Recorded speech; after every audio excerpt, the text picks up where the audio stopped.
정부가 연초부터 증시 밸류업 프로그램을 추진하고 있습니다. 이제 우리 기업들의 주가가 낮게 평가되는 코리아 디스카운트를 해소하겠다는 목적인데요.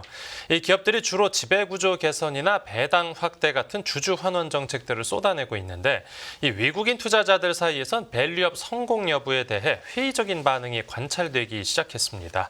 그 자세한 이야기 기업금융부 김경림 기자가 취재했습니다. 네, 어서 오십시오. 안녕하세요. 네, 정부가 밸류업 대책을 추진하겠다라고 발표한 게 거의 지금 한 반년이 흘렀습니다. 네, 맞습니다. 정부가 밸류업 프로그램을 발표한 게 올해 2월 말, 그러니까 약 5개월 정도 흘렸는데요. 네. 밸류업 프로그램 뭐 아시다시피 간단히 설명드리면 코리아 디스카운트를 해소하기 위해 도입한 프로그램으로 핵심은 상장사가 순자산 비율이라고 하는 PBR 그리고 자기자본이익률 을 공시하고 네. 기업 가치 개선 계획을 밝히도록 권하는 것입니다. 또 정부는 이에 따라서 우수 기업들을 모아서 상장지수 펀드, 즉 ETF를 만들겠다는 얘기도 하고 있죠. 예. 기업 입장에서 당장 쉽게 선택할 수 있는 방법은 배당 확대와 자사주 소각 등입니다. 기업의 실적을 좋게 만드는 것보다는, 즉 기초 체력을 개선하는 것보다는 주주들에게 직접 현금을 유입하는 편이 훨씬 쉽기 때문이라고 할 수 있습니다. 네. 또 어떻게 보면 이제 기업들의 자체적으로 밸류업 방안을 마련하라고 정부가 숙제도 내준 셈이기도 했는데 기업들이 이것저것 뭐 대책들을 많이 쏟아냈는데 여기 어떤 효과가 있었습니까?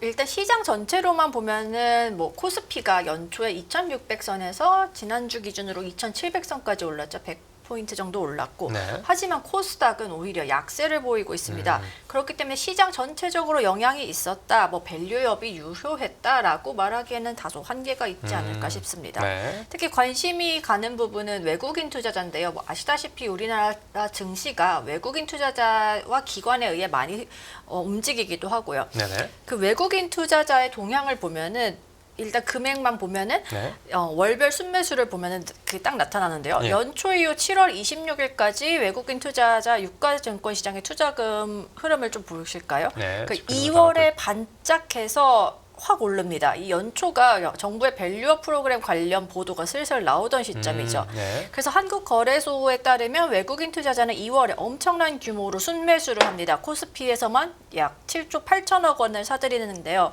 보시다시피 1, 2월에 순매수가 집중됐기 때문에 그 1분기에 분기 기준 역대 최대 순매수를 기록했다고 합니다. 예.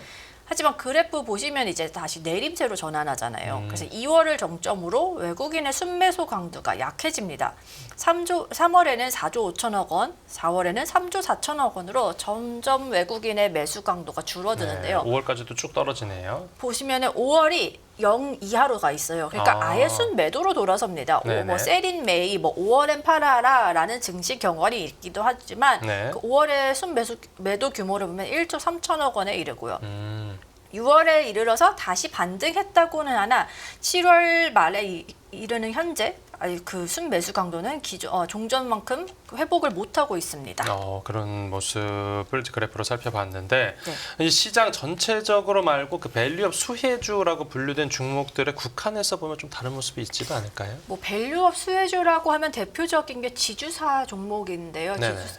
이게 조금 저는 애매하다고 본 게 그러니까 상장지수 펀드를 보면 알 수 있는데 네. 그 밸류업 프로그램 발표된 2월 외국인 투자자의 유가증권 시장 보유 금액은 722조 원, 네. 5월에는 745조 원으로 약 23조 원이 늘어납니다. 예. 그래서 지금부터 설명을 다 이 기간을 기준으로 말씀드리려고 하는데 예. 중요한 거는 이런 외국인의 순매수가 개별 밸류업 종목, 아까 잠깐 언급드렸던 지주사보다는 코스피 자체에 집중됐다는 것입니다. 이런 매매 동향을 엿볼 수 있는 게 상장지수 펀드 ETF인데요. 네. ETF는 아시다시피 그 코스피 200 종목 또는 운용사가 정한 종목들을 기준으로 만드는 일종의 통매매라고 할 수 있잖아요. 네.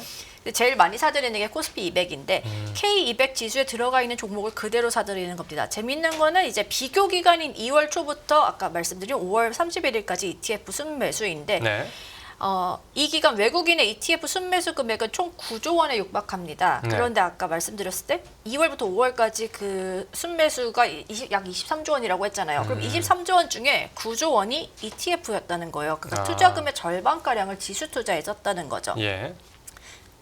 이거를 개별 종목으로 봐도 크게 달라지지 않는데요. 그 연초 이후에 외국인의 순매수 종목 상위 종목을 보면 1위가 현대차, 2위와 3위가 SK 하이닉스와 삼성전자입니다. 네. 즉 시총 상위 종목이에요. 그리고 뭐 이걸 좀 더 넓혀서 하위 종목을 보더라도 밸류업 수혜주다라고 할 만한 종목이 있는지는 다소 의문입니다. 기껏해야 보시면은 뭐 지난해부터 행동주의 펀드의 공격을 받은 삼성물산이나 아니면 금융지주사인 KB금융, 우리금융지주 정도가 눈에 띕니다. 네. 정리하자면은 밸류업이라는 프로그램 자체가 아직은 너무 그 초기 단계이고 시작 단계이기 때문에 외국인 투자자의 유입을 이끄는 주요 동인이었다, 원인이었다라고 말하기에는 시기상조라고 생각이 됩니다. 그러니까 밸류업 수혜주를 집중적으로 산 것도 아니고 네. 또 시장 전체 지수도 이제 밸류업을 막 시작 추진될 때 반짝 좀 사들였다가 이것마저도 중간에 좀 시들어졌네요. 맞습니다. 이제 외국인은 그렇고 그 국내 기관 투자자나 개인 투자자 같은 경우에는 좀 이 밸류업 관련주에 관심을 보였습니까?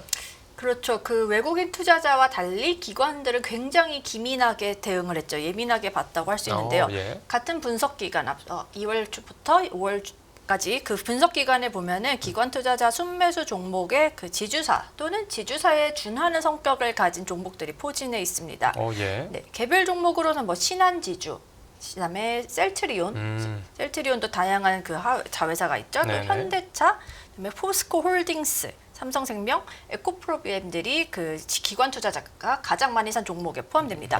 이게 상위 10개만 본 것이고요. 10개 중에 7곳이 지주사에 준하는 곳이었고 이걸 20개로 넓히면 이제 메리츠 금융지주, KB금융, 그다음에 LG는 주 LG라고 그 LG 그룹의 지주사죠. 네. 이런 다른 지주사들도 눈에 들어옵니다.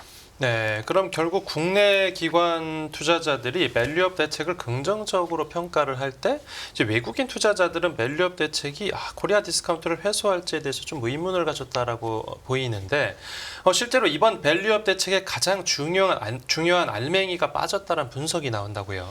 네, 최근에 그 영국의 한 의결권 자문사가 굉장히 재미있는 보고서를 냈죠. 바로 영국의 스퀘어웰 파트너스라는 곳인데요. 네. 이 스퀘어웰 파트너스가 한국 증시의 디스카운트, 즉 K 디스카운트가 발생하는 원인은 재벌과 국민연금의 합작이다라는 지적을 했습니다. 네. 그러니까 먼저 지배주주의 힘이 너무 세다는 점이 K 디스카운트의 원인이라는 건데요.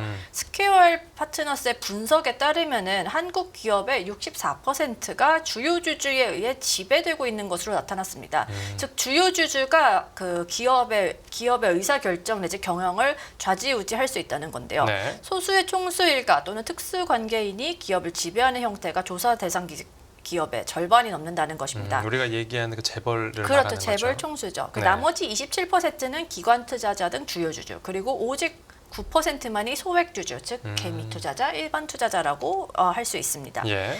그 이러한 구조는 기업들이 일반 주주, 또 소액 주주로부터 좀 더 보호적인 경영 활동을 할 수 있다고 볼 수 있죠. 그러니까 소액 주주, 일반 주주의 그 의견이 사실 기업 경영에 큰 영향을 끼치지 못하는 건데요. 외부 예. 영향을 받지 않는다고도 말할 수 있습니다. 네. 뭐 대표적인 사례가 최근 이슈가 되고 있는 두산 밥캣과 두산 로보틱스 합병안이죠. 네, 뭐 네. 이미 여러 차례 언론에서 보도됐기 때문에 간단히만 말씀드리면 기업 합병 시 현행자본법, 시장법상 주식의 시가관이 자산과 수익성을 고려해 기업 합병 가치를 매기도록 하는데 네. 이 때문에 뭐 주가가 높은 두산 로보틱스 와 주가가 저평가된 두산 밥캣이 합병해서 일반 두산 밥캣의 주주들이 손해를 보게 되는 상황입니다. 네네. 그래서 뭐 박정원 총수 일가가 주두산과 두산 로보틱스를 통해서 알짜 기업인 두산 밥캣을 쉽게 지배할 수 있게 된다는 비판이 지속되고 있습니다. 네. 저희도 이제 보도를 했었죠. 했었죠. 네네. 네네. 그리고 뭐 이런 것 때문에 2015년에는 뭐 삼성물산과 제일모직 합병에서도 비슷한 논란이 있었고 이 건 같은 경우에는 뭐 검찰 수사까지도 진행됐습니다. 네, 맞습니다. 결국 총수 일가 중심의 지배 구조가 이제 코리아 디스카운트를 야기하는 건데 이번 밸류업 대책엔 이런 근본적인 문제에 대한 해법이 제시되지 않았다는 설명이고 또 국내 주식시장 큰 손인 이 국민연금 태도에 대해서도 비판의 목소리가 나온다고요. 맞습니다.